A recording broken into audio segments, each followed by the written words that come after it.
In a village in Middle Egypt, around the year 270, a young man of about 20 walked into a small church and listened to the day's reading from the Gospel of Matthew. He owned, by inheritance, 300 acres of farmland on the lower Nile and a comfortable house, and was responsible for the welfare of a younger sister. Within the week, he had sold the farmland, placed his sister in the care of a community of women, and walked out of the village in the direction of the desert. Some 15 years later, he rolled a heavy stone across the doorway of an abandoned Roman fort and did not come out for 20 more. When he finally opened the door, the people who had known him said his face had changed. His name was Anthony, and we will come to him properly in time. What follows is a long essay about the particular kind of work that the young Anthony walked into the desert to do. It is work that human beings have been doing in various forms for at least 4,000 years, and they have called it by many names. The Buddhists have called it meditation. Christian contemplatives have called it recollection, or prayer of quiet, or the prayer of simple regard. The Greeks called it philosophy, in the older sense of the word, which had less to do with writing papers than with the daily practical effort to live a sane life. The Egyptians had no single word for it. For them, the inner life was less a practice than a constant negotiation with a soul they understood to be composed of several distinct and not always cooperative parts. The Freudians called it analysis. The cognitive therapists call it metacognition. That the gesture has had so many names in so many places across so many centuries suggests that something is going on. We will spend time, roughly in this order, under a fig tree in northern India in the 5th century before the Common Era, in the funerary workshops of dynastic Egypt, in a painted colonnade off the Athenian Agora around the year 300 BCE, in a stone cell in the Egyptian desert around 305 of the Common Era, in a Carmelite convent in Ávila in 1577, in a Vienna consulting room in 1909, in the laboratories of American behaviorism around 1913, and, for the last stretch, in the lit rectangle of a screen held a hand's breadth from a face in a room very much like the one you are probably in now. If the names and places I have just mentioned are unfamiliar, that is fine. Nothing in what follows assumes prior knowledge of them. If they are familiar, I will try not to spend our time on summaries you do not need. We begin where most of the people in this story would say it begins, whether or not they were right to, in northern India, 2,500 years ago, with a man and a tree. Before there were laboratories with one-way mirrors and electrodes that measure the flutter of a thought, there was a man who sat so still in the shade of a sycamore tree that birds nested in his hair. His name was Siddhartha Gautama, but we will come to him in a moment. Before we trace the outline of his discovery, we must first ask a question that has no obvious answer.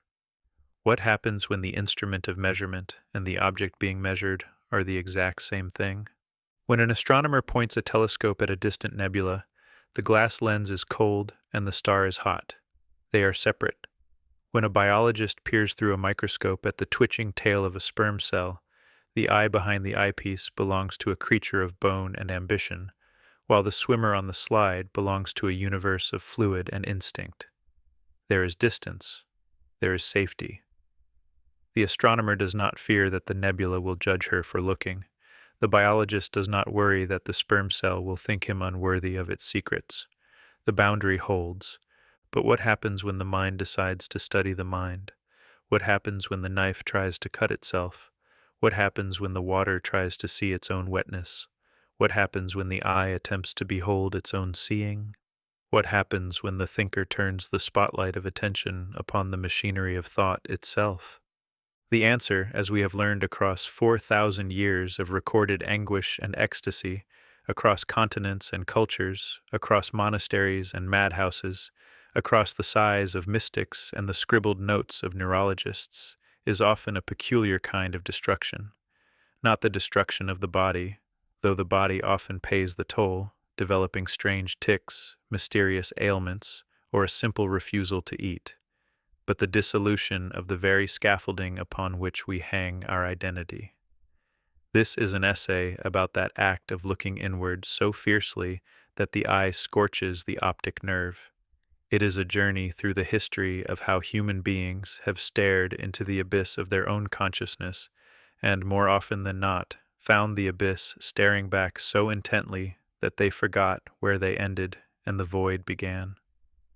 We will start not with modern neurotics in dimly lit therapy rooms, not with self-help gurus on YouTube promising a better you in 7 easy steps, but in the dry, crackling heat of ancient India and the river-soaked cities of Mesopotamia. Because the urge to dismantle the self is not a modern luxury, it is the oldest, most dangerous hobby we have.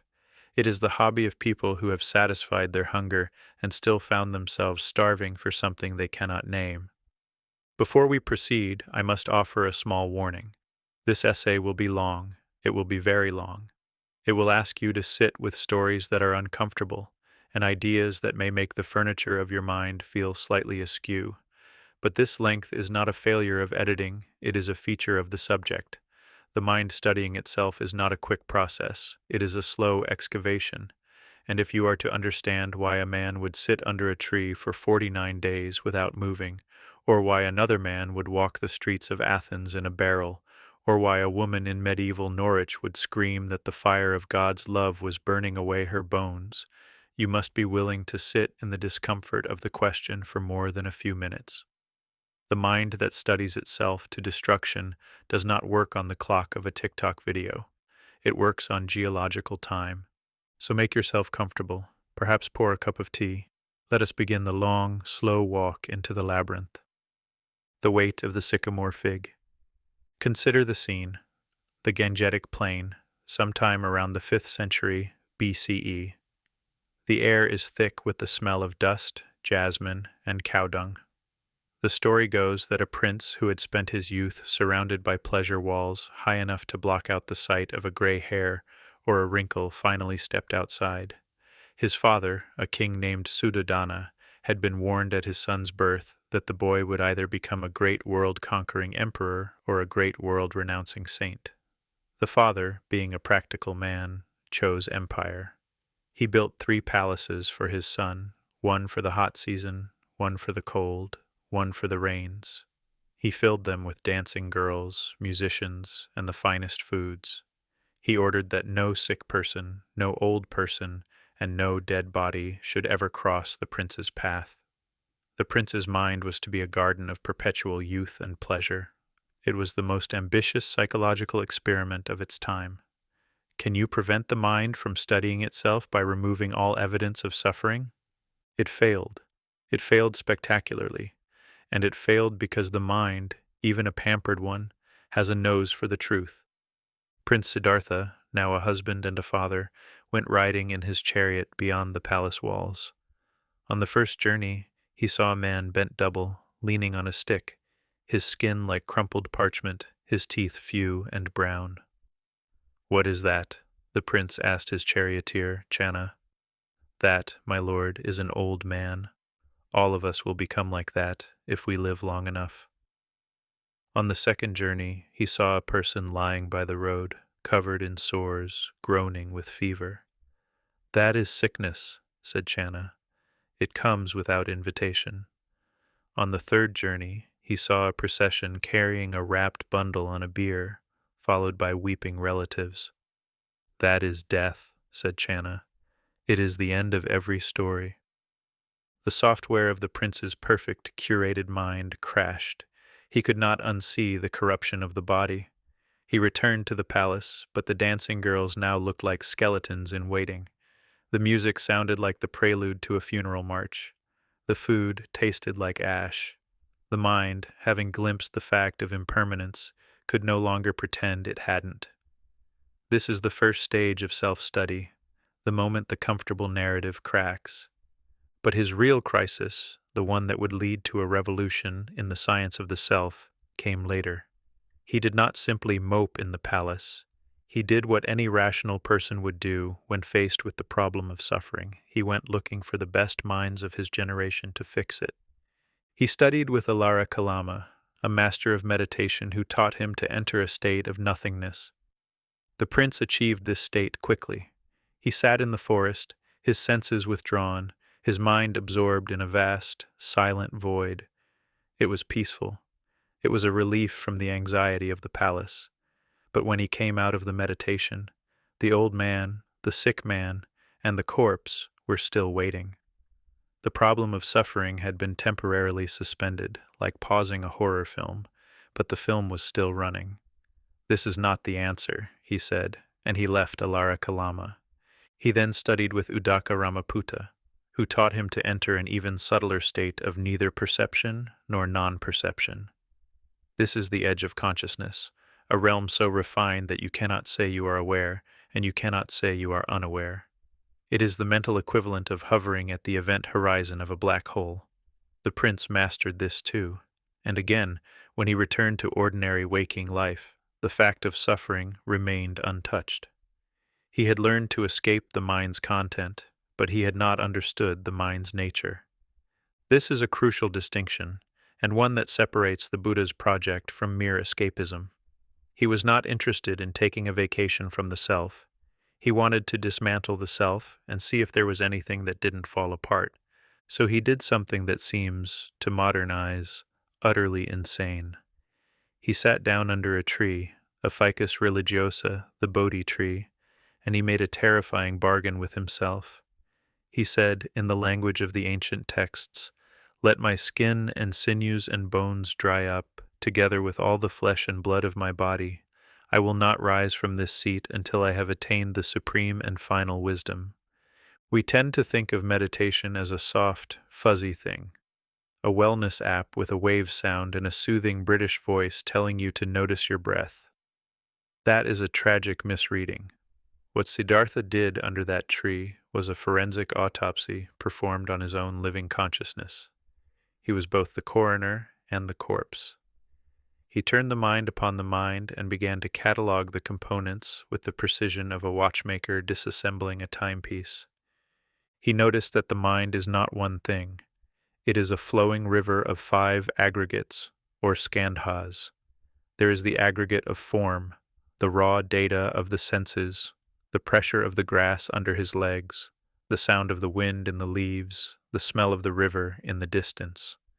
There is the aggregate of feeling, the immediate, precognitive tone of experience, pleasant, unpleasant, or neutral. The breeze feels pleasant. The ache in his knee feels unpleasant. There is the aggregate of perception, the mind's habit of labeling. That is a bird call. That is the memory of my wife's face. There is the aggregate of mental formations, the volitions, the intentions, the desires, the aversions, the impulse to scratch the nose, the urge to get up and walk away. And finally, there is the aggregate of consciousness, the bare awareness that registers all of this. He watched these 5 aggregates arise and pass away. He watched a thought of his father appear in the mind, linger like a cloud, and then dissolve into empty sky. He watched the feeling of irritation at a mosquito arise, and he watched the impulse to swat it. He did not swat it. He just watched. He watched the irritation pass away, replaced by another feeling, and another, and another. He watched the self that he had always assumed was the solid, permanent owner of his experience, and he asked a simple question. Which of these 5 aggregates is the self? Is the self the body? If so, then when the body changes, as it does every 7 years, replacing every cell, is the self a different self? Is the self the feelings? But feelings are fleeting visitors. They come and go like weather. You are not your happiness, and you are not your sadness. They are guests. You are the inn. But if you are the inn, what is the inn made of? Is the self the perceptions? But perceptions can be mistaken. The rope in the dark is perceived as a snake, but it is not a snake. Does the self change when the misperception is corrected?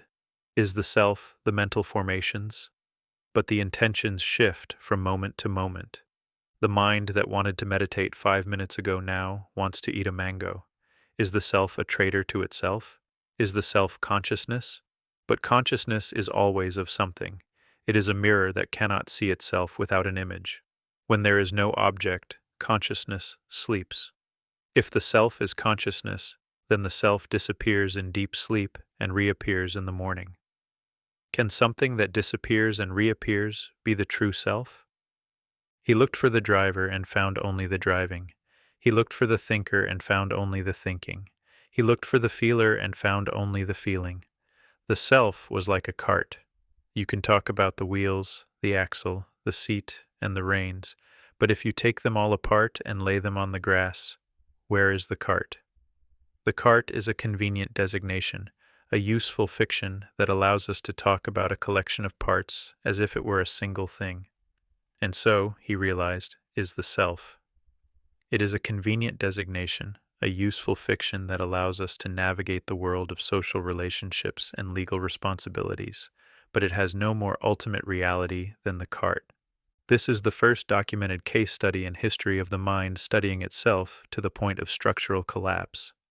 And the result was not despair, as one might logically expect when one discovers that the self is a committee of shifting, bickering sensations rather than a unified king. The result was a kind of radical, almost terrifying peace. He had spent his youth terrified of losing his youth. He had spent his ascetic years terrified of desire. Now, having seen that there was no solid self to lose and no solid self to desire, the terror evaporated. The mind, having burned away the illusion of the self, stopped grasping, and when the grasping stopped, the suffering stopped. He had found the still point at the center of the turning world.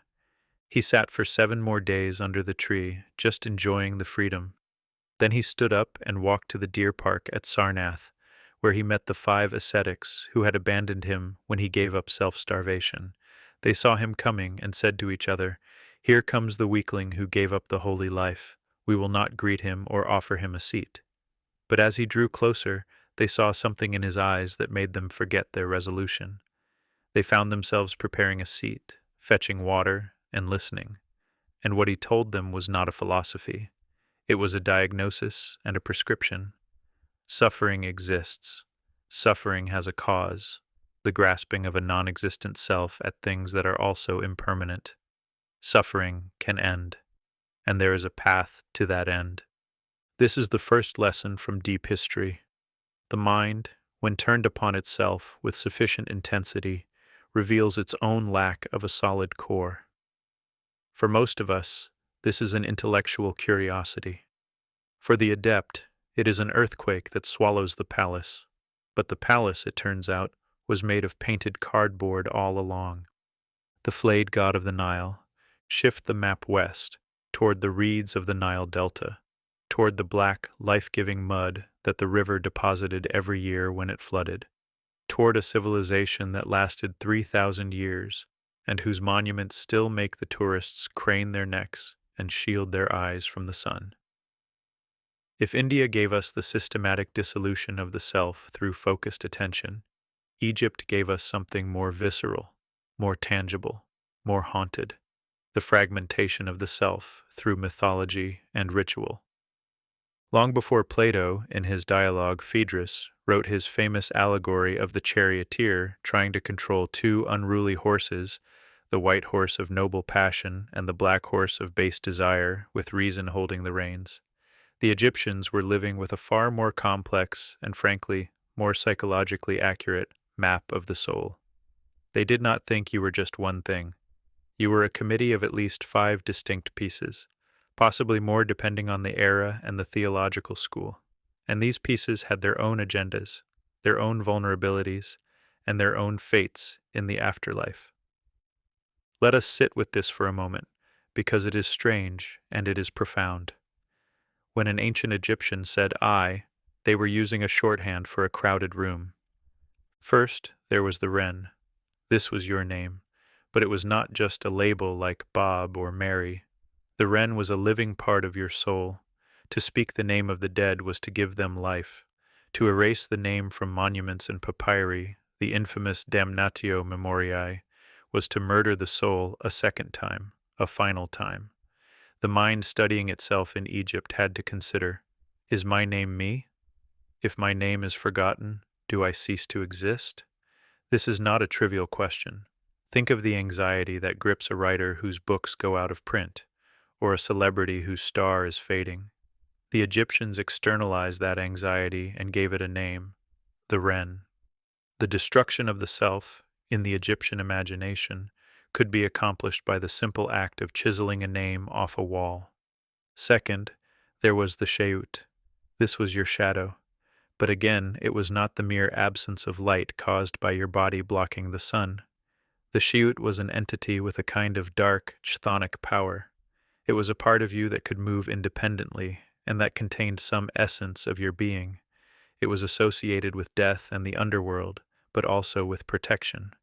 Statues of gods and people were sometimes depicted with an extended shadow, as if to say, "My influence reaches farther than my body." The mind studying itself in Egypt had to reckon with the fact that a part of it was always attached to it like a dark twin, and that this twin had a life of its own. Third, there was the Ka. This is often translated as vital spark or double. The Ka was the life force that distinguished a living body from a corpse. It was created at the moment of your birth and was often depicted as a twin or a spirit version of yourself. When you died, the Ka needed to be sustained with offerings of food and drink. The tomb paintings showing tables laden with bread, beer, and roasted duck were not just decorative, they were functional. The Ka could enter the painting and consume the spiritual essence of the offerings, even if the physical food remained untouched. The mind studying itself had to maintain a relationship with its Ka.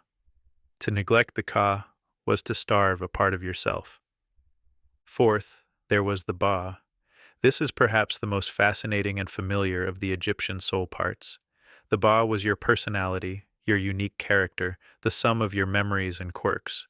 It was depicted as a bird with a human head, often your head. The Ba could fly out of the tomb, travel the world, visit the places you loved in life, and then return to the mummy at night. It was the part of you that wanted to see the sunrise over the Nile again, the part of you that missed your wife's cooking, the part of you that was restless in the darkness of the sarcophagus. The mind studying itself in Egypt understood that the self was not a fixed point. It was a bird that could leave the cage of the body. Imagine living in a culture where you were explicitly taught that a part of you, your Ba, could leave your body and get into trouble without you. The anxiety of self-surveillance would be immense. Where did my Ba go last night? What did it see? What did it do? Will it come back? Fifth, and most importantly, there was the Ib. This was the heart, and it was not the seat of emotion in the vague, poetic way we use the term. The Ib was the seat of thought, memory, intention, and moral character. It was the you of you. When you died, your Ib was removed from your body and placed on a scale in the Hall of Two Truths, in the presence of Osiris, the god of the dead. On the other side of the scale was the feather of Ma'at, the goddess of truth, justice, and cosmic order. The feather was light as a breath. If your Ib was heavier than the feather, weighed down by lies, cruelty, theft, and all the other weights that accumulate in a human heart, it was thrown to the demon Amit, the devourer of the dead, a creature with the head of a crocodile, the torso of a lion, and the hindquarters of a hippopotamus. Amit would eat your heart, and you would cease to exist. This was the second death, the true death, the annihilation of the self. If your Ib balanced the feather, you were justified. You could enter the field of reeds, a blissful mirror of your earthly life, where you would plow, harvest, and feast for eternity. Imagine the psychological weight of this. Imagine the constant low-grade hum of anxiety in the Egyptian mind. Every action, every word, every secret thought was adding weight to the Ib. The mind studying itself in Egypt was not seeking the blissful dissolution of the Buddha. It was seeking lightness. It was trying to keep the heart from becoming a stone. This ancient model explains a modern phenomenon we take for granted. That feeling of being beside yourself, with rage, or the sensation that a part of me wants to go to the party and another part wants to stay home and read. The Egyptians didn't have Freud's structural model of the psyche. They had the Ba, the Ka, the Ren, the Shoot, and the Ib. They knew, 4,000 years before Prozac, that the self is a fractured mirror. The only difference is they had rituals and spells to talk to the pieces, whereas we just call it overthinking and try to drown it out with podcasts and streaming services. and they had a text, a guidebook for the journey of the soul. We call it the Book of the Dead, but the Egyptians called it the Book of Coming Forth by Day. It was a collection of spells, passwords, and maps that the deceased would need to navigate the perils of the underworld. The mind, studying itself, had to memorize these spells. It had to know the names of the 42 assessor gods who would question it. It had to know the negative confession, a litany of sins it had not committed. I have not stolen. I have not killed. I have not lied. I have not made anyone weep. I have not been deaf to the words of truth. The destruction of the self in the Egyptian mode was not the calm, meditative dismantling of the skandhas. It was a desperate, eternal project of purification and maintenance. It was the mind trying to keep a fragile, multi-part soul ship afloat on the dark waters of the underworld, hoping to reach the shore of the field of reeds before Amit devoured the engine. It is a vision of the self as a precious, precarious, and composite thing, and it is a vision that, in its own way, is as terrifying as the Buddha's emptiness. The Greek chorus in the skull, "Let us leave the Nile and travel north across the wine-dark sea to the rocky shores of Ionia and the marble halls of Athens." Here, the air is different. It is sharper, drier, more argumentative. The Egyptians built pyramids that touched the sky and filled them with silent, eternal gold. The Greeks built marketplaces and filled them with the noise of people disagreeing about everything. In Greece, the mind studying itself took a hard turn away from the mythological and toward the analytical. The Greek mind did not want to placate a pantheon of internal spirits. It wanted to figure out the operating manual. It wanted to understand the mechanism, and then it wanted to fix it. This is the birth of philosophy in the West, and it is, from its very first breaths, an act of self-dissection. We could start with Socrates, the ugly, barefoot gadfly who walked the streets of Athens asking people questions that made them furious. His method was simple and devastating. He would ask a seemingly straightforward question: what is courage? Or what is justice? Or what is virtue? The person he asked, a general, a politician, a poet, would give a confident answer. Socrates would then, with the gentle persistence of water wearing down a stone, show that the confident answer was full of holes. He would lead his interlocutor into a state of aporia, a Greek word that means perplexity, impasse, the state of being without a path. This is the mind studying itself in the Socratic mode. The comfortable certainties are shown to be hollow. The mental furniture is rearranged and then thrown out the window. The self that thought it knew what courage was is revealed to be a self that only had a vague, borrowed opinion. Socrates did not offer a new opinion to replace the old one. He left people standing in the rubble of their own assumptions. He was the midwife of confusion, and he was executed for it, partly because a city of people who have had their certainties destroyed is a city that is very, very angry. But the Socratic destruction was a warm-up act. The main event in the Greek theater of self-dissection was the Stoic school, founded by a man who lost everything and found, in that loss, a kind of terrible freedom. Zeno of Citium was a wealthy merchant from the island of Cyprus. He traded in purple dye, the most precious commodity of the ancient world, worth its weight in silver. On a voyage to Athens, his ship was wrecked off the coast of Piraeus. He lost his cargo, his fortune, and his livelihood. He stumbled into Athens, a ruin of a man, his clothes still smelling of salt and shipwreck. A lesser man might have rebuilt his fleet. A lesser man might have drunk himself into oblivion. Zeno, instead, wandered into a bookshop. The shopkeeper was reading aloud from a book about a man named Socrates, a man who didn't seem to care much for possessions, a man who walked barefoot and owned one cloak and spent his days asking questions. Zeno asked the shopkeeper, "Where can I find a man like this?" The shopkeeper pointed out the window. "There," he said. "Follow that man." The man was Crates of Thebes, a cynic philosopher. The cynics were the punks of the ancient world.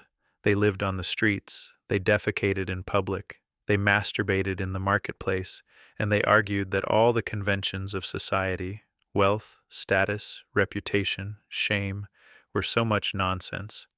Crates was a wealthy man who had given away his fortune and lived in a barrel.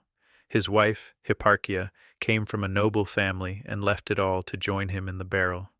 They made love in public, like dogs, because why not? If shame is just a social construct, then the only thing to be ashamed of is caring about shame. Zeno studied with Crates. He learned to despise the things that most people spend their lives chasing. But Zeno was a more systematic mind than Crates. He wanted to build a system. He wanted to understand exactly how the mind could become immune to the slings and arrows of outrageous fortune. And so, sometime around 300 BCE, he began teaching in the Stoa Poikile, the painted porch, a colonnade in the Athenian agora decorated with murals of mythological and historical battles. His followers became known as the Stoics. Stoicism, at its core, is the mind studying the gap between what happened and how I feel about what happened. The Stoic sits in the dark room of his skull and separates the sound from the fury. He makes a radical, almost surgical distinction between what is up to us and what is not up to us. What is up to us? Our judgments, our intentions, our desires and aversions, our choices. This is the inner citadel, the fortress of the mind. Nothing can enter here without our permission. What is not up to us? Our bodies, our property, our reputation, our health, the weather, the actions of other people, the past, the future, the fact that we will die. This is the vast, uncontrollable ocean that surrounds the tiny island of our will. The suffering of human beings, the Stoics argued, comes from a single, simple error. We try to control things that are not up to us. We try to make our bodies immortal. We try to make our reputations spotless. We try to make other people act according to our wishes. And when reality refuses to comply, as reality always does, we suffer, we rage, we grieve, we despair. The solution is not to change reality. Reality cannot be changed by wishing. The solution is to change the judgment we make about reality. The ship is gone. That is a fact. It is an indifferent in Stoic terms, neither good nor bad in itself. My grief about the ship is a judgment that the ship's loss is a terrible evil. That judgment is up to me. I can withdraw my assent to that judgment. I can say to the impression, the ship's loss is a catastrophe. You are just an impression. You are not the thing itself. Go away. This is a surgical procedure performed without anesthetic. The Stoic mind studies itself to destruction in a very specific way. It destroys the emotional connective tissue that attaches us to the external world. It is the mental equivalent of a soldier cauterizing his own wound with a hot blade so he can keep marching. Epictetus, a slave with a crippled leg, taught that if you really understood that your leg was just outside the sphere of choice, the breaking of the bone would be as unremarkable as the breaking of a clay pot in the neighbor's house. He said, if you kiss your child or your wife, say to yourself that you are kissing a mortal. Then, when they die, you will not be disturbed. This sounds monstrous to modern ears. It sounds cold, inhuman, robotic. But Epictetus was not a monster. He was a man who had been tortured as a slave and had learned, through bitter experience, that the only thing his master could not take from him was his ability to choose his own attitude. He was not advocating for not loving your child. He was advocating for loving your child while remembering that your child is a gift, not a possession. The gift can be recalled at any time. The love remains. The clinging, which is the source of the pain, is cut away. The Stoic destruction of the self is not the Buddha's dissolution of the self. The Stoics believed in a self, a rational, choosing self, a fragment of the divine logos that pervades the universe. But they believed that this self had been covered over with layers of false beliefs, false attachments, and false fears. The work of philosophy was to scrape away these layers until the rational core shone through. The self that was destroyed was the false self, the self that thought it was its reputation, its wealth, its body. The true self, the inner citadel, remained, serene, and unconquerable. But the Greeks also gave us the cautionary tale. They gave us the destruction that is not liberation, but paralysis. They gave us the mind that studies itself into a corner and cannot find the door. Enter the skeptics, and more specifically, Pyrrho of Elis. Pyrrho traveled with Alexander the Great to India and likely sat at the feet of the gymnosophists, the naked wise men, who were probably early practitioners of what we now call Hinduism or Jainism, and who shared many of the Buddha's insights into the impermanence and emptiness of the self. Pyrrho came back to Greece with a mind so thoroughly turned inside out that he could not make a judgment about anything. The skeptical method is simple, and, if followed to its logical conclusion, absolutely devastating. For any proposition P, the skeptic can find an equally compelling argument for not P. The senses deceive us. The oar in the water looks bent but feels straight. Reason contradicts itself. The arguments of Zeno of Elea prove that motion is impossible, yet I just walked across the room. Different cultures have different customs. What is shameful in Athens is honorable in Sparta. So how can we be certain of anything? The mind, studying the criteria for truth, found that every criterion was circular. You can't prove that reason is reliable without using reason, which is like trying to lift yourself up by your own bootstraps. You can't prove that the senses are reliable without using the senses, which is like taking the word of a known liar. The instrument of reason, when used to measure reason itself, short-circuited. The stories about Pyrrho are not philosophical abstractions. They are slapstick tragedies of a mind that studied itself into a functional coma. His friends had to follow him around constantly to stop him from walking off cliffs or into the path of speeding ox carts. Why? Because his mind could not affirm that the cliff was really a cliff, or that the cart was really a cart. He had so thoroughly erased the line between perception and reality that his body was ready to meet the ground at high speed, and his mind could only offer a Gallic shrug.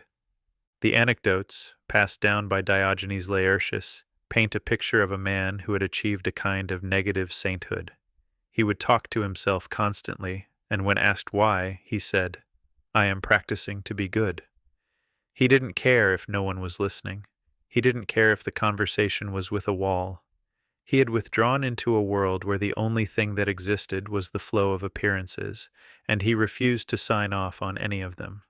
He lived to be nearly 90, which suggests either that his friends were very attentive or that the universe has a soft spot for holy fools. This is the specific Greek tragedy of self-study. The fear of being wrong becomes so immense that the ability to be anything is erased. The mind, in its quest to avoid deception, destroys its own operating system. It is the permanent blue screen of death on the monitor of consciousness. The Stoic had destroyed his attachments to the world. Pyrrho had destroyed his attachment to truth itself. He was a ghost haunting his own body, unable to say yes or no to the simplest of life's demands. The Desert Fathers and the Noonday Demon.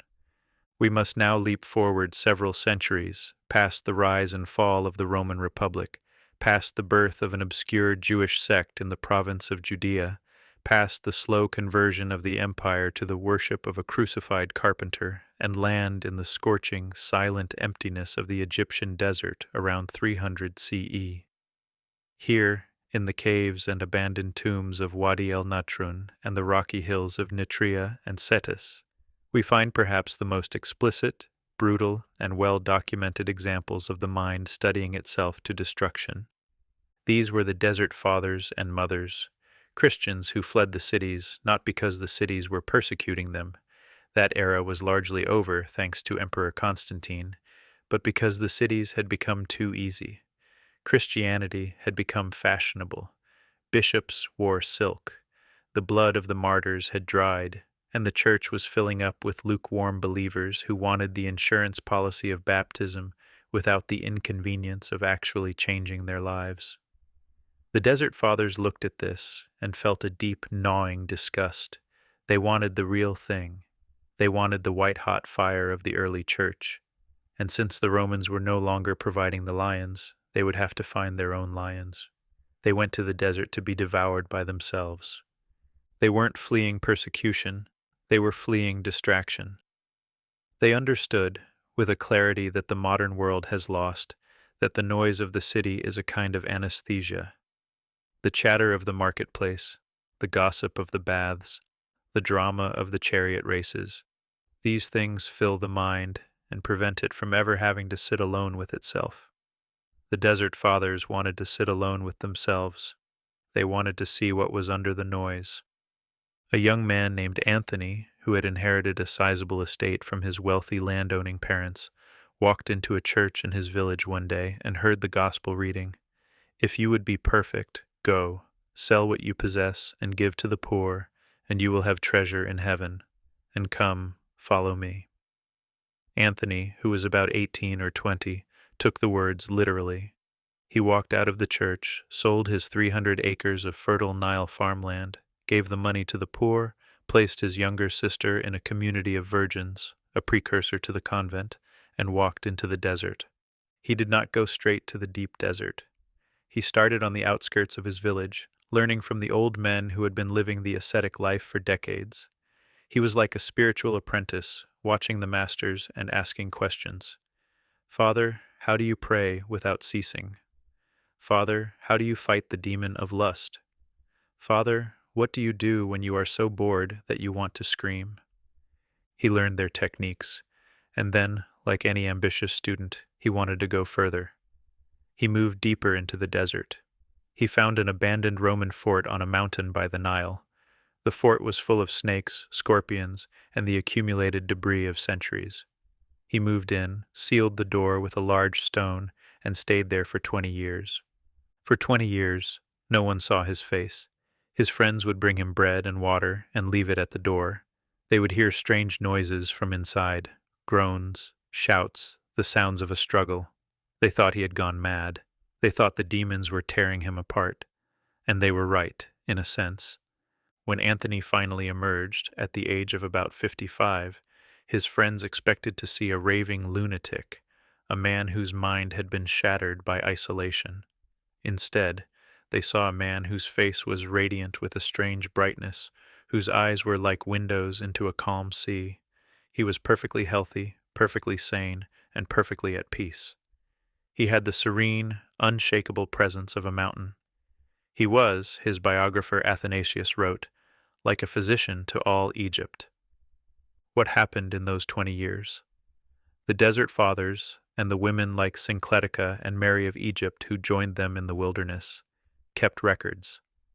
They wrote down their experiences, and their disciples collected their sayings. These texts, the sayings of the Desert Fathers, the life of Anthony, the Lausiac history, are among the most remarkable psychological documents in human history. They are field notes from the frontier of the mind.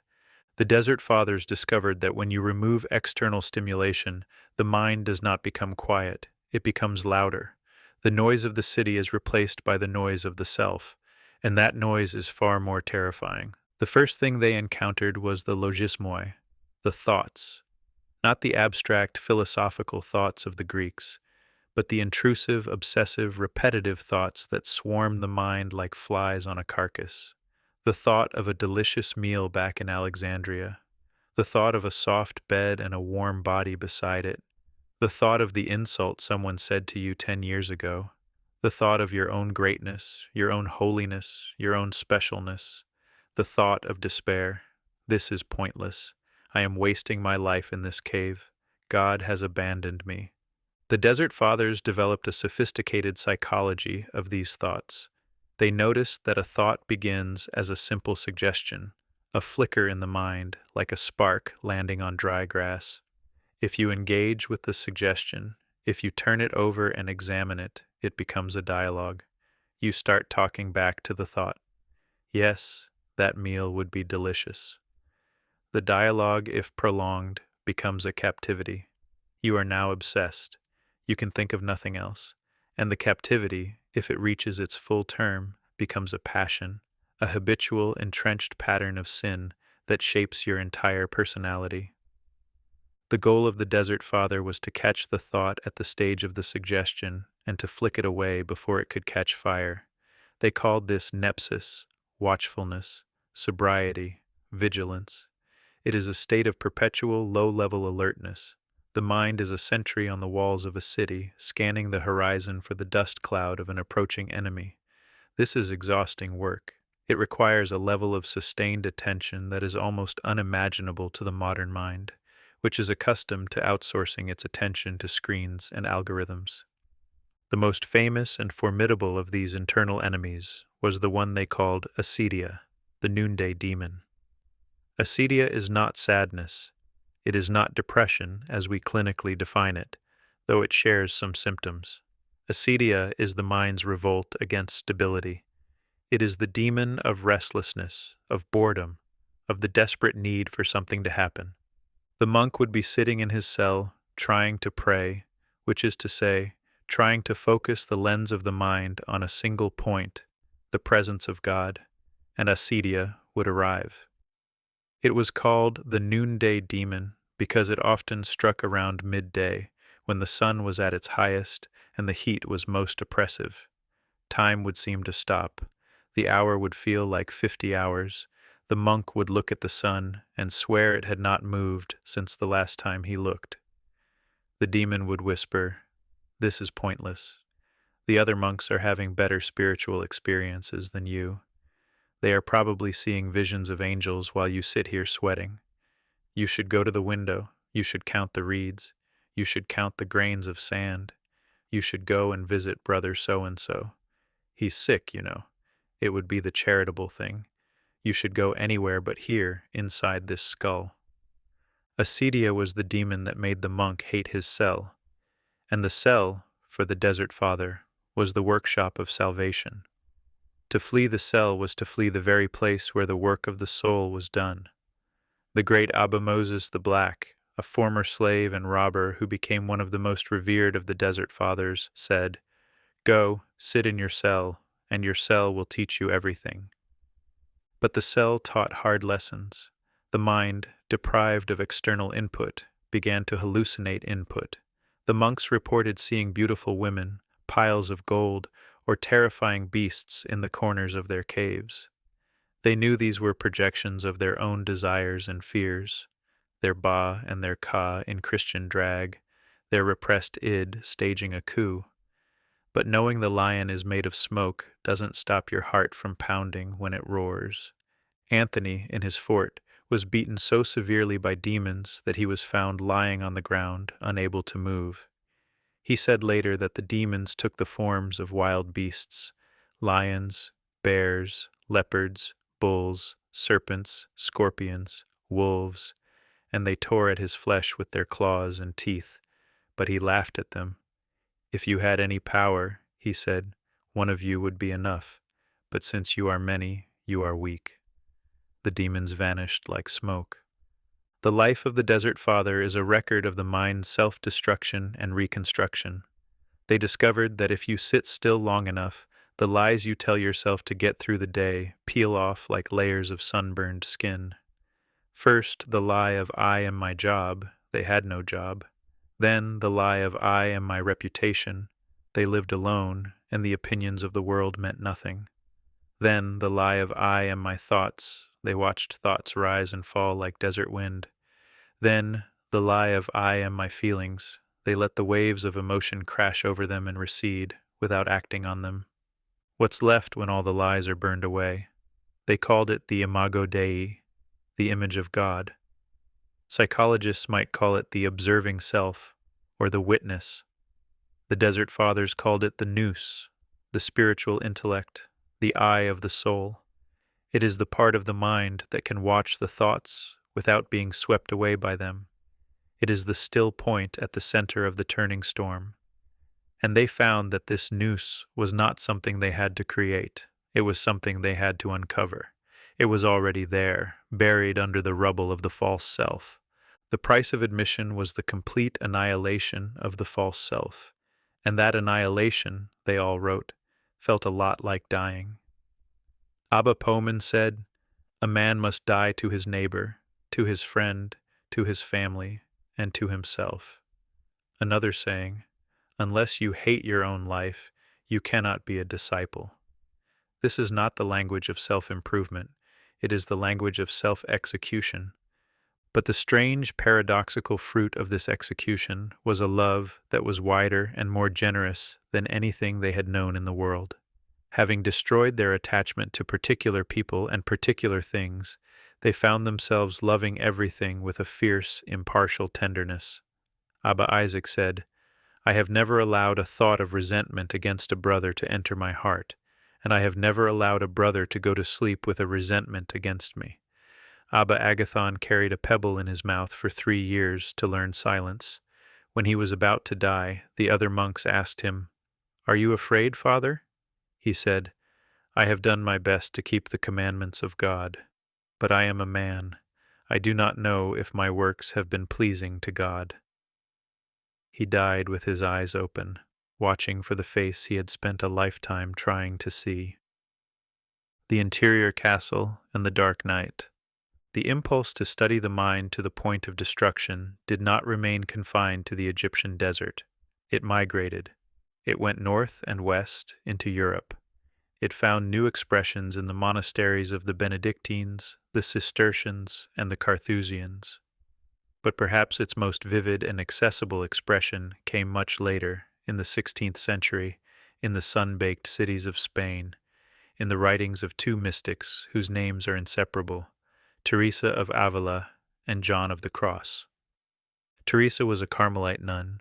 She was also a remarkable writer, a sharp-witted administrator, a reformer, and a woman who spent much of her life being told by her confessors that her profound spiritual experiences were probably the work of the devil, or at least the result of an overactive female imagination.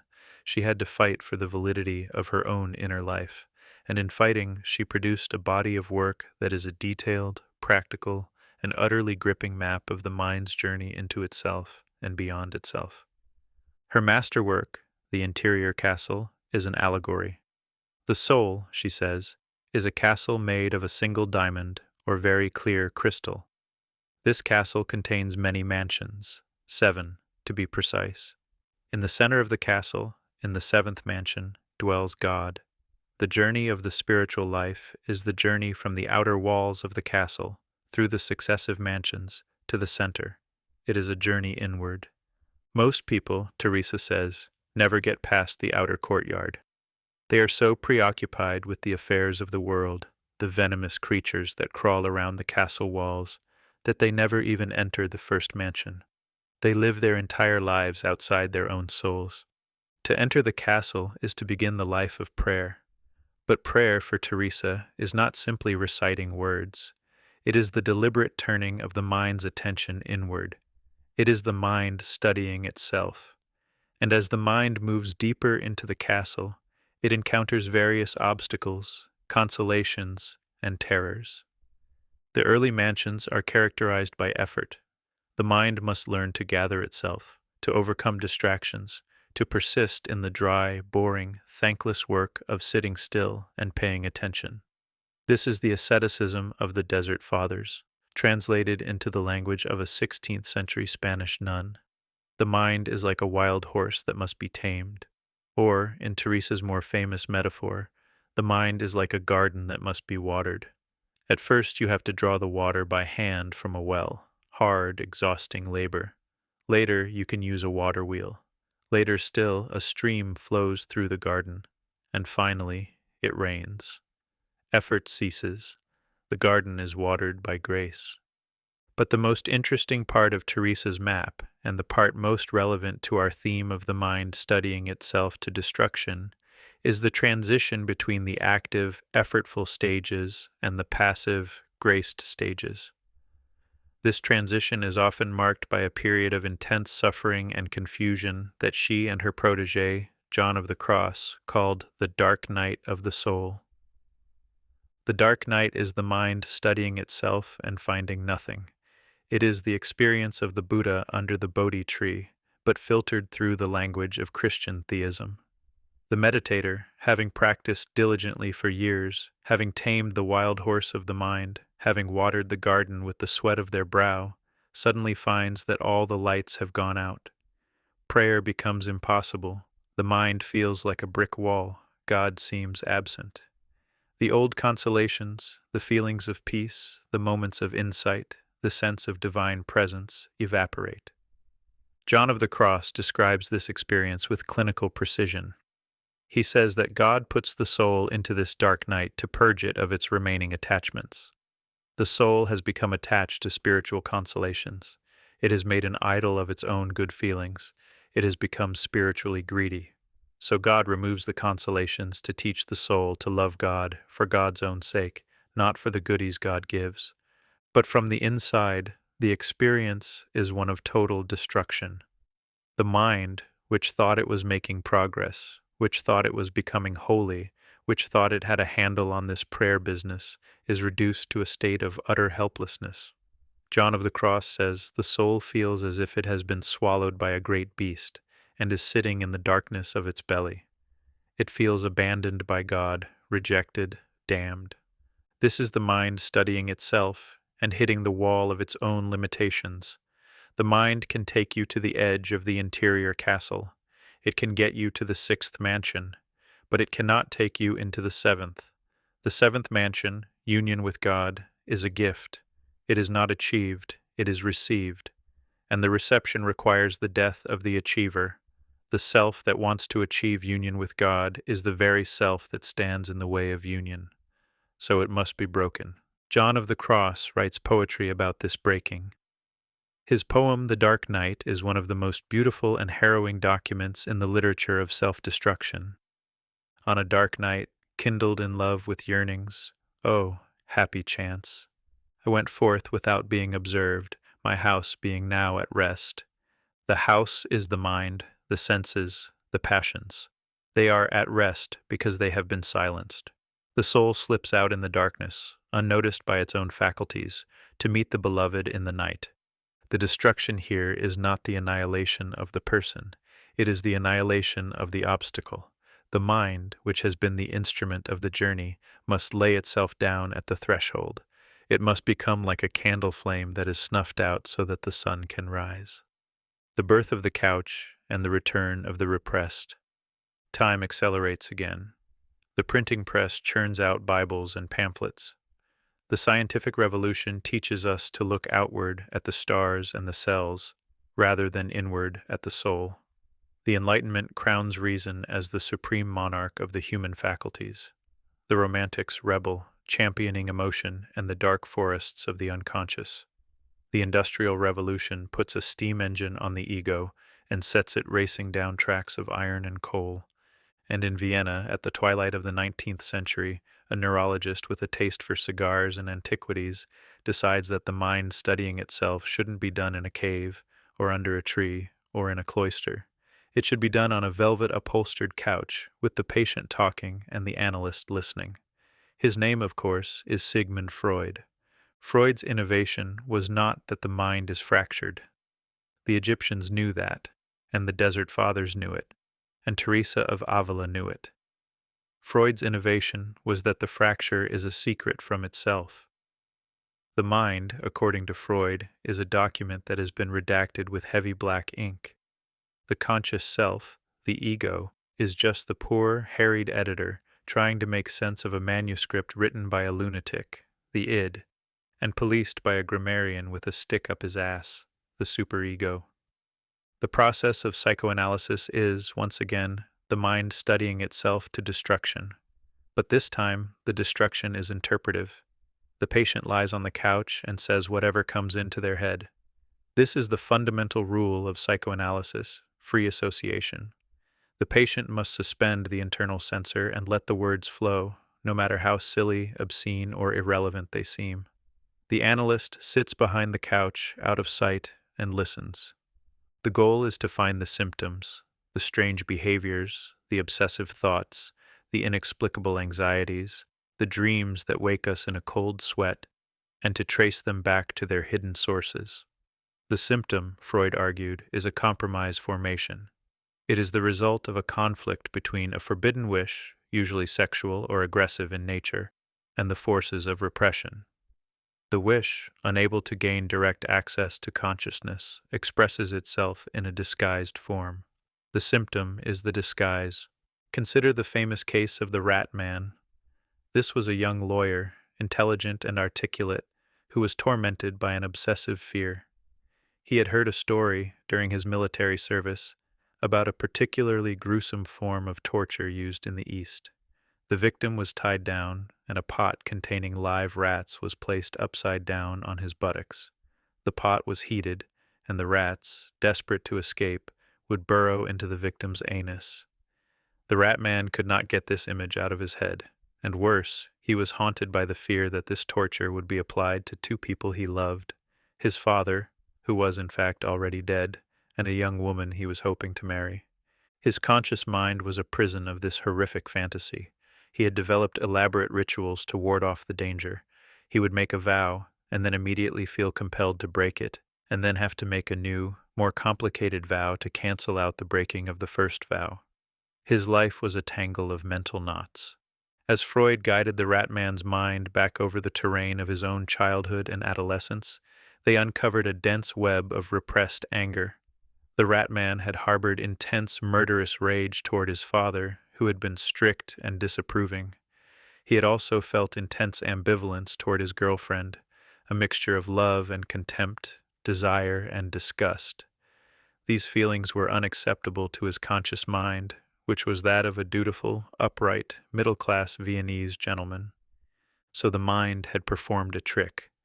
It had taken the unacceptable thought, "I want to harm my father," and transformed it into an obsessive fear that harm would come to the father from outside. The mind had turned the active hatred into a passive fear, and it had attached this fear to the most grotesque image it had available: the rat torture. The rats, Freud noted, were also symbols of money, dirt, and sexual penetration. The symptom was overdetermined. It was a crossroads where many forbidden paths met. The destruction in Freudian analysis is twofold. First, the patient's comfortable narrative of being a good son or a respectable person is shredded. The patient must confront the monster in the basement of their own psyche. They must say, "Yes, a part of me wanted my father dead." This is a shattering realization.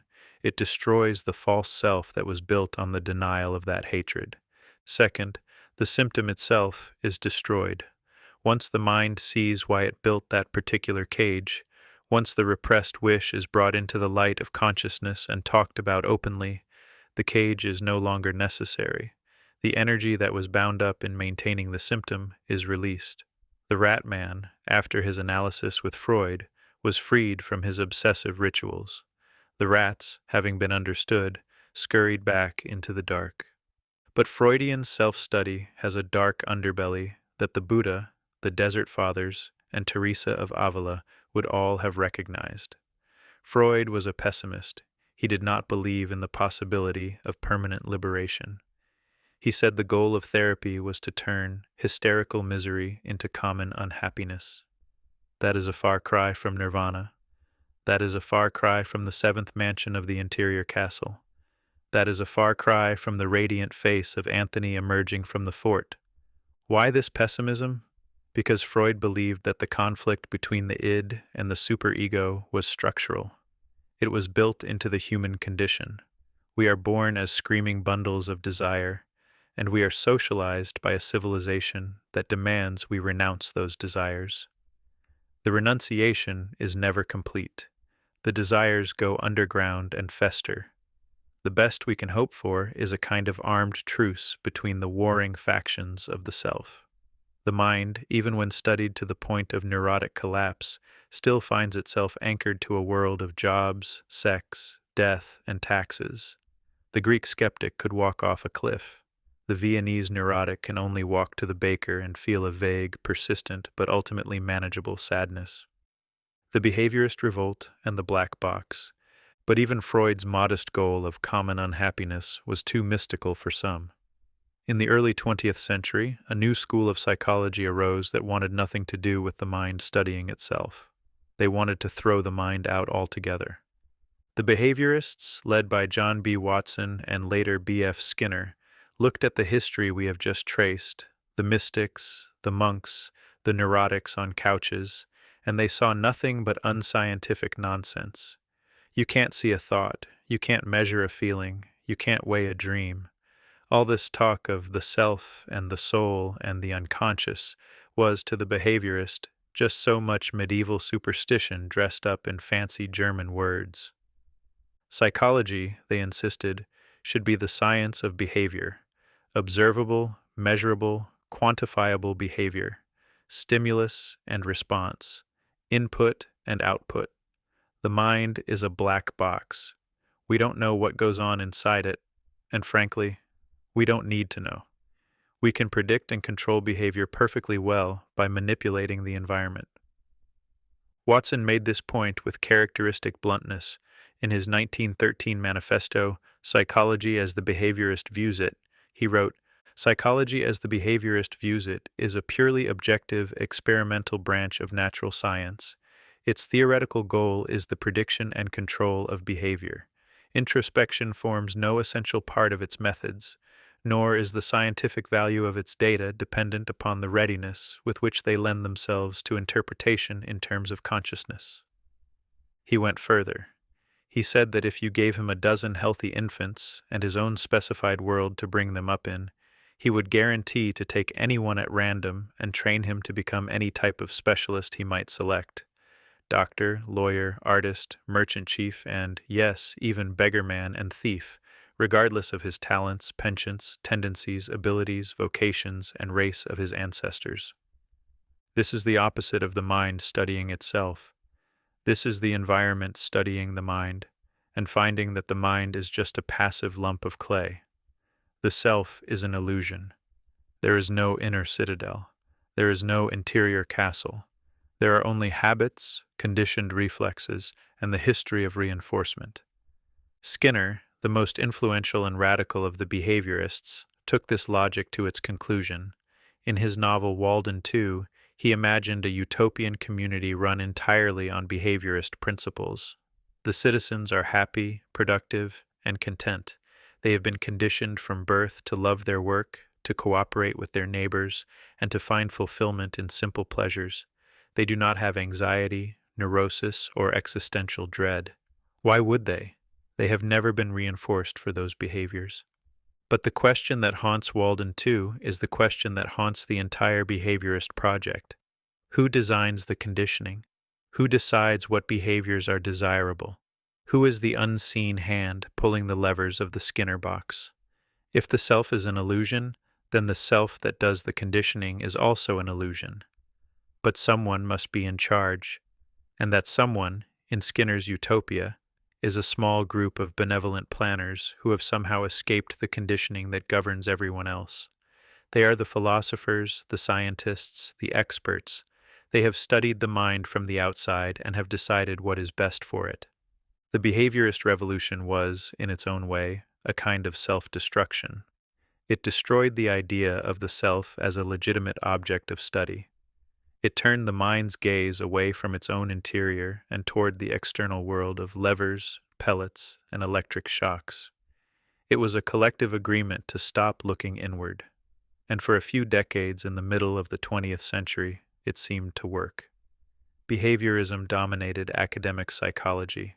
It gave us effective therapies for phobias, systematic desensitization, and powerful tools for education, programmed instruction.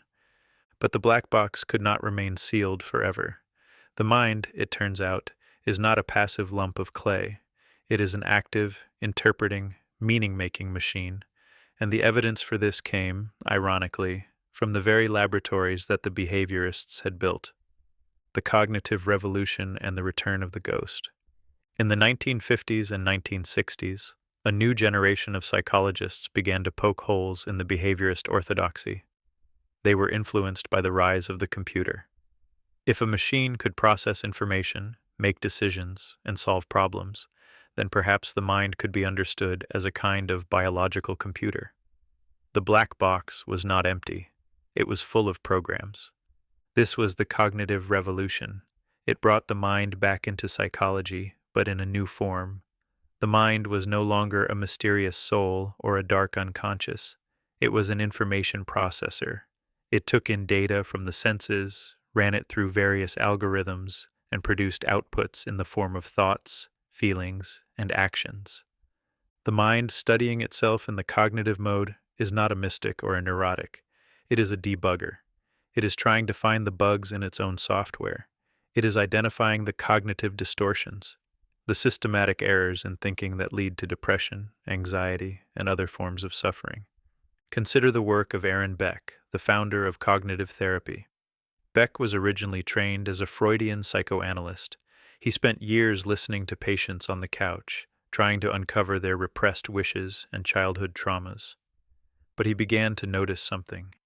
His depressed patients didn't just have feelings of sadness. They had thoughts, specific, automatic, repetitive thoughts that popped into their heads unbidden. I'm a failure.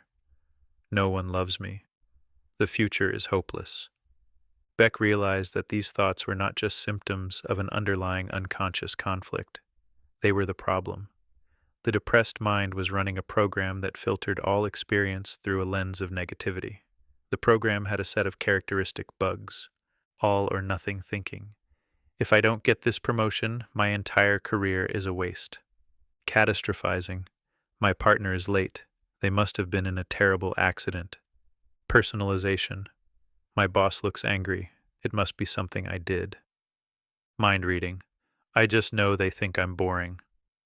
Beck's therapy involved teaching patients to catch these automatic thoughts, to examine them, and to challenge them. The patient becomes a scientist of their own mind. They keep a thought record.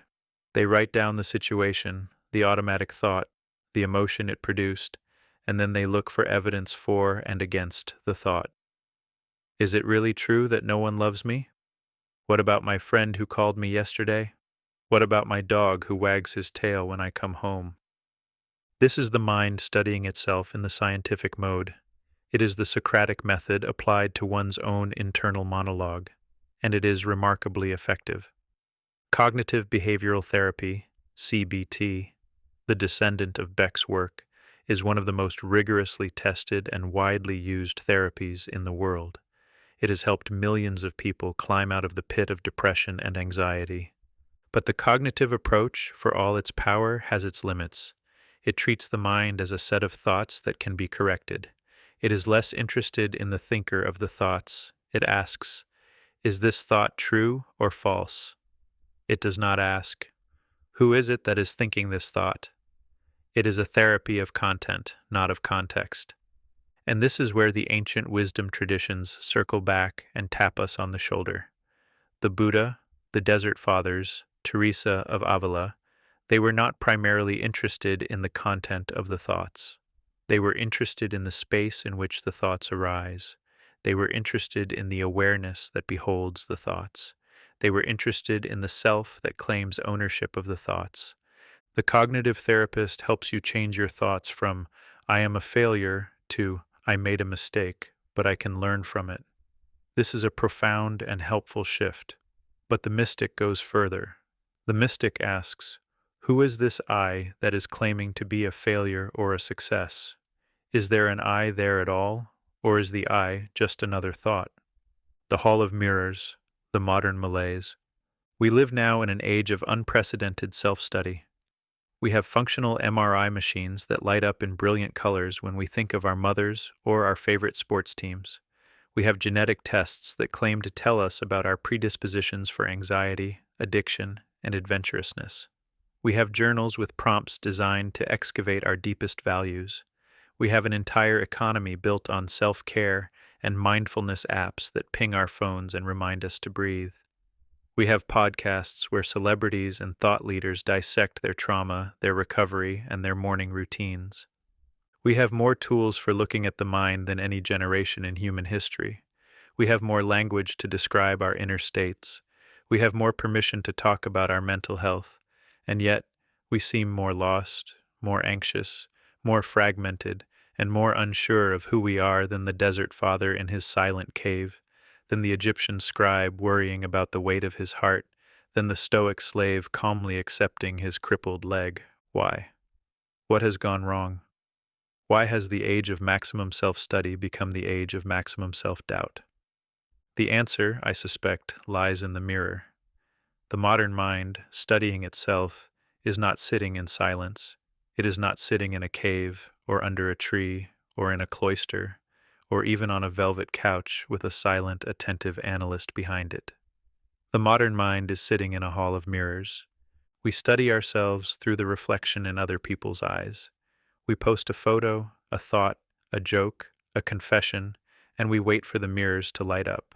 The likes, the comments, the shares, the retweets, the heart emojis, these are the data points of modern self-study. We are not looking inward to find the imago Dei or the empty, luminous nature of the skandhas. We are looking outward at 1,000 tiny screens to find a version of the self that is acceptable, that is admired, that is marketable. This is a new kind of destruction.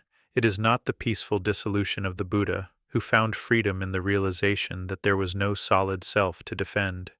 It is not the anxious self-maintenance of the Egyptian, who at least had a clear map of the soul's components and a clear destination in the field of reeds. It is not the Stoic fortification of the inner citadel, which, however stern, was at least a place to stand. This is the erosion of the boundary.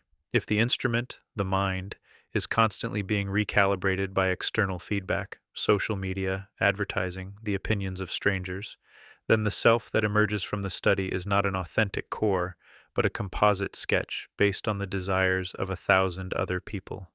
The mind doesn't destroy itself by finding emptiness. It destroys itself by filling up with noise. It is a radio tuned to 100 stations at once, and the resulting sound is not music, but static. The French philosopher and historian Michel Foucault, writing in the 1970s, anticipated this with chilling clarity. He argued that modern society does not control people through overt force, the prison, the army, the police, but through more subtle mechanisms of surveillance. We are constantly being watched, measured, categorized, and judged, and we have internalized this watching. We watch ourselves. We become our own guards. Foucault used the metaphor of the panopticon, a prison design by the 18th century philosopher Jeremy Bentham. The panopticon is a circular building with a watchtower in the center. The prisoners are in cells around the circumference, always visible to the guard in the tower, but the prisoners cannot see the guard. They don't know if they are being watched at any given moment, so they must assume they are being watched at all times. They must behave as if the eye of power is always on them. They become, in Foucault's chilling phrase, the principle of their own subjection. The modern hall of mirrors is a panopticon without walls. We are the prisoners, and we are also the guards. We watch each other. We rate each other. We perform for each other. And we watch ourselves performing. The mind, studying itself, is not asking, "Who am I?" It is asking, "How do I look?" The first question leads to the desert, the cave, the couch. The second question leads to the infinite scroll. And this is a destruction of a different order. The Buddha destroyed the illusion of the self and found peace. The modern self is destroying the possibility of a private, interior life and finding only exhaustion. The Desert Father fought the demon of acedia, the restlessness that makes him want to flee his cell. We have invited acedia to move in permanently and given it the Wi-Fi password. The quiet after the fire, what we salvage from the ruins. We have traveled a long way, from the sycamore fig on the banks of the Naranjara River to the polished screens in the palms of our hands, from the 5 aggregates to the 5 likes, from the noonday demon to the notification ping, from the interior castle to the curated Instagram feed. The history of the mind studying itself is a history of fire. The Buddha used the fire of attention to burn away the illusion of a solid self. He sat in the flames and emerged as something else, not a self, not a non-self, but a presence that was simply awake. The Egyptians used the fire of anxiety to burn away the weight of the heart. They lived every day in the shadow of the feather of Ma'at, hoping that when their ib was placed on the scale, it would rise. The Greeks used the fire of logic to burn away emotional attachment and the fire of skepticism to burn away certainty. They built fortresses of reason and then, in the case of Pyrrho, burned the fortress down and stood in the ashes, unable to move. The desert fathers and mothers used the fire of isolation to burn away the lies of the ego. They sat in their cells until the lies stopped talking and only the silence remained. The mystics of Spain used the fire of the dark night to burn away their attachment to spiritual consolation. They let God strip them of everything, even the feeling of God's presence, until they were naked and empty and ready to receive. Freud used the fire of speech to burn away the camouflage of the unconscious.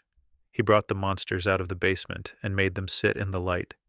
The behaviorists tried to extinguish the fire altogether, to reduce the mind to a set of conditioned responses, to close the black box and throw away the key, but the fire kept burning.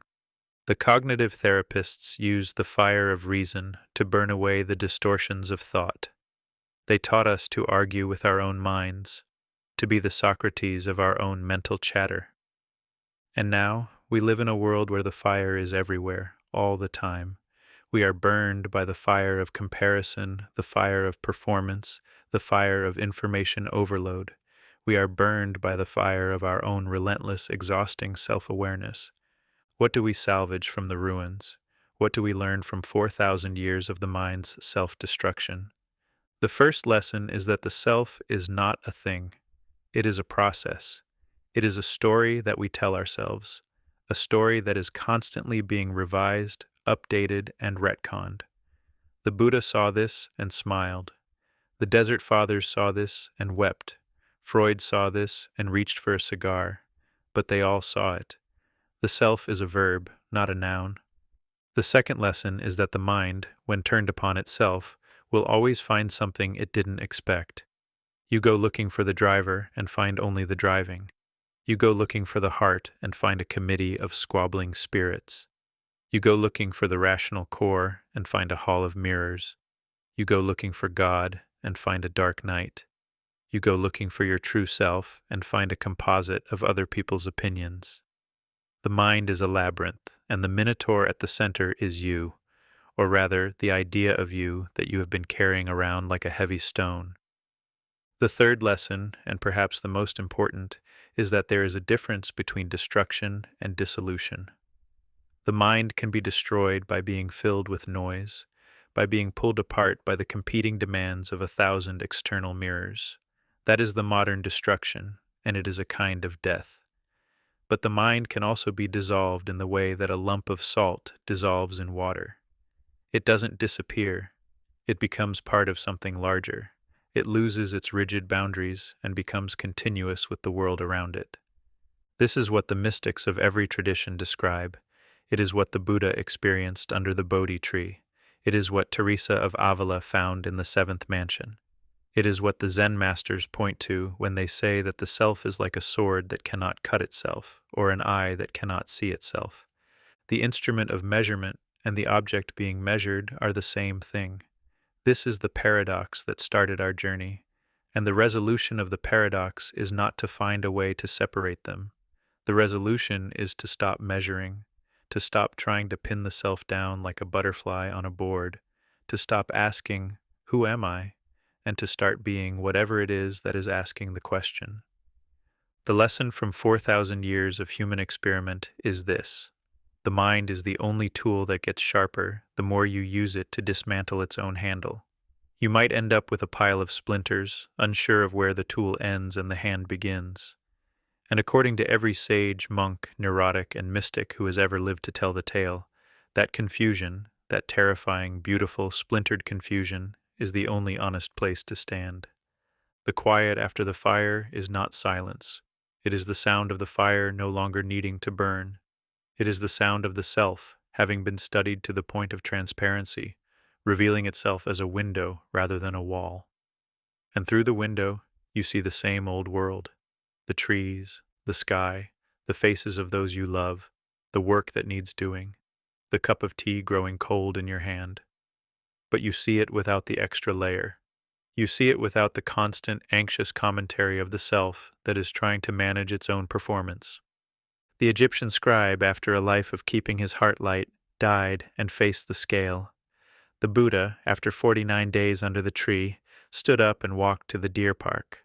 The Desert Father, after 20 years in the fort, opened the stone door and came out radiant. They all found that the destruction of the false self was not an end. It was a beginning. It was the beginning of a life lived without the burden of being someone. And that, in the end, is what the mind studying itself to destruction has to teach us. It is not a path to nihilism or despair. It is a path to a peculiar kind of lightness. The lightness of a cart that knows it is just pieces of wood, but still rolls down the hill. The lightness of a man who knows the lion in the corner is a ghost, but still breathes calmly in its presence. The lightness of a self that has seen through itself and, in the seeing, has become transparent to the world. The world pours in, and what pours out, if anything does, is something that no longer needs a name.